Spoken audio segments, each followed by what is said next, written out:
এবং অনেকেই অতিমাত্রায় তাদের ক্ষমতা দেখিয়ে বিভিন্ন ধরনের খারাপ কাজের সাথে তারা ন্যস্ত হচ্ছেন।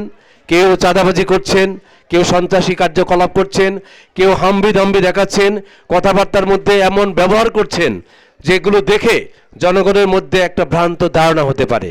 মঈনুদ্দিন ফখরুদ্দিন গং বাংলাদেশের 111-এর মাধ্যমে বিএনপিকে রাজনীতির থেকে মাইনাস করার যে ষড়যন্ত্র করেছিল, সেই সময় আমাদের দেশনেত্রী বেগম খালেদা জিয়াকে ক্যান্টনমেন্টে অন্তরীণ করা রাখা হয়েছিল এবং ওনাকে নিয়েই সর্বপ্রথম এই দুর্গাপুরে এলাঙ্গায় আমরা ত্রাণ দেওয়ার প্রোগ্রাম করেছিলাম এবং আমি সর্বপ্রথম ত্রাণ পাঠিয়ে দিয়েছিলাম, যেটা আমাদের সাফি ছোটো ভাই সাফি বলল, সেটা একটা ইতিহাস। সেই ইতিহাস আমরা রাজনীতির জন্য করি নাই, আমরা করেছিলাম দেশনেত্রীকে ভালোবেসে।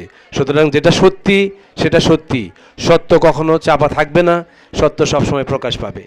কালিহাতীতে রাজনীতি করতে গিয়ে যারা অনেক বছর অনেক কষ্ট করেছেন, কালিহাতীর বিএনপির রাজনীতিকে প্রতিষ্ঠিত করার জন্যে যারা শ্রম দিয়েছেন, তাদের সবারই অবশ্যই রাজনীতির সাথে সম্পৃক্ত থাকতে হবে এবং থাকা উচিত। তো অদূর ভবিষ্যতে যারা এর সাথেই দায়িত্বপ্রাপ্ত থাকবে, তারা সেই দায়িত্ব অত্যন্ত গুরুত্ব সহকারে দেখবেন এবং পালন করবেন বলে আমি আশা প্রকাশ করছি। আজকের এখানে আসার উদ্দেশ্য হচ্ছে, আপনারা জানেন 5ই আগস্টের বৈষম্য বিরোধী আন্দোলনে বাংলাদেশে যখন ফ্যাসিস্ট হাসিনার পতন হলো, তারপরে হঠাৎ করে সারা বাংলাদেশ এবং বিশ্বব্যাপী নতুন রাজনৈতিক নেতৃবৃন্দের আমরা দেখতে পাই। তখন যারা 17 বছর যারা রাজনীতিতে আসেনি, তারা হঠাৎ করে বড় নেতা হয়ে যাওয়ার চেষ্টায় লিপ্ত আছেন এবং অনেকেই অতিমাত্রায় তাদের ক্ষমতা দেখিয়ে বিভিন্ন ধরনের খারাপ কাজের সাথে তারা ন্যস্ত হচ্ছেন। কেউ চাঁদাবাজি করছেন, কেউ সন্ত্রাসী কার্যকলাপ করছেন, কেউ হাম্বি দেখাচ্ছেন, কথাবার্তার মধ্যে এমন ব্যবহার করছেন যেগুলো দেখে জনগণের মধ্যে একটা ভ্রান্ত ধারণা হতে পারে। তাই আমাদের দলের ভারপ্রাপ্ত চেয়ারম্যান জনাব তারেক রহমান বলেছেন যে 5ই আগস্টের এই স্বৈরাচারের পতনের পর যে বিজয় এসেছে, সেই বিজয়কে যাতে নস্যাৎ করা না হয়, সেই জন্য আমাদের নেতাকর্মীদের এমন কোনো ব্যবহার যাতে করা উচিত না, যা দেখলে বাংলাদেশের জনগণ, বাংলাদেশের মানুষ খারাপ ভাববে। এবং সেই কথাগুলোই আমরা আপনাদের কাছে পৌঁছে দেওয়ার জন্যে আমি ব্যক্তিগতভাবে এখানে আপনাদেরকে ডেকেছি, এই কারণে যে আমাদের দল থেকে 31 দফা সংস্কার এবং রাষ্ট্র কাঠামো বিনির্মাণের দফা দিয়েছিলেন 2023 সালে। সেই 31 দফা আপনারা জানার চেষ্টা করবেন সবাই, এবং আপনারা যারা রাজনীতির সাথে সংশ্লিষ্ট আছেন তারা সবাই সেই 31 দফা সবাইকে বুঝাবেন, সবাইকে পড়াবেন।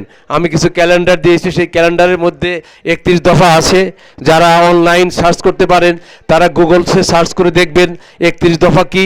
সেই 31 দফাই হচ্ছে রাষ্ট্র মুক্তির দফা, যে দফাকে ফলো করলে বাংলাদেশ সেই শহীদ রাষ্ট্রপতি জিয়াউর রহমান যেমন 18 দফা দিয়ে বিএনপি গঠন করেছিলেন এবং বাংলাদেশকে 3.5 বছরে একটি তলাবিহীন ঝুড়ি থেকে স্বনির্ভর বাংলাদেশে রূপান্তরিত করার শুরু করেছিলেন, এবং আমাদের দেশনেত্রী যে কাজকে এগিয়ে নিয়ে গেছেন এবং বাংলাদেশের গণতন্ত্র প্রতিষ্ঠা করেছেন, ঠিক সেই রকমই আপনারা এই 31 দফা যদি সুন্দরভাবে বাংলাদেশে প্রতিষ্ঠা করা যায়, তাহলে বাংলাদেশের নতুন রাষ্ট্র কাঠামো হবে, বাংলাদেশ নতুন সংস্কার হবে।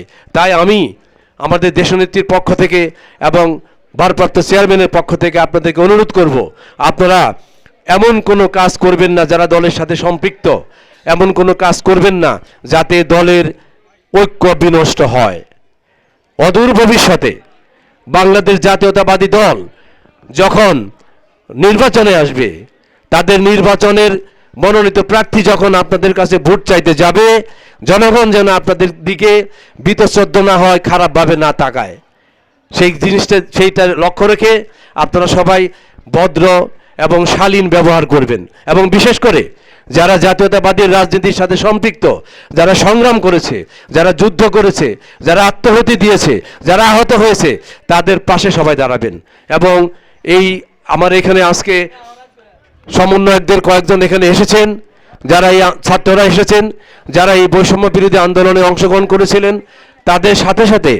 তাদের সাথে পাশে আপনারা থাকবেন এবং কালীহাতির সমস্ত নেতাকর্মীদের পাশে আপনারা থাকবেন এবং ভবিষ্যতে সবাই ঐক্যবদ্ধ থাকবেন। নির্বাচনে যাকেই নমিনেশন দেওয়া হবে তার পাশেই আমরা সবাই থাকব। কি বলেন আপনারা?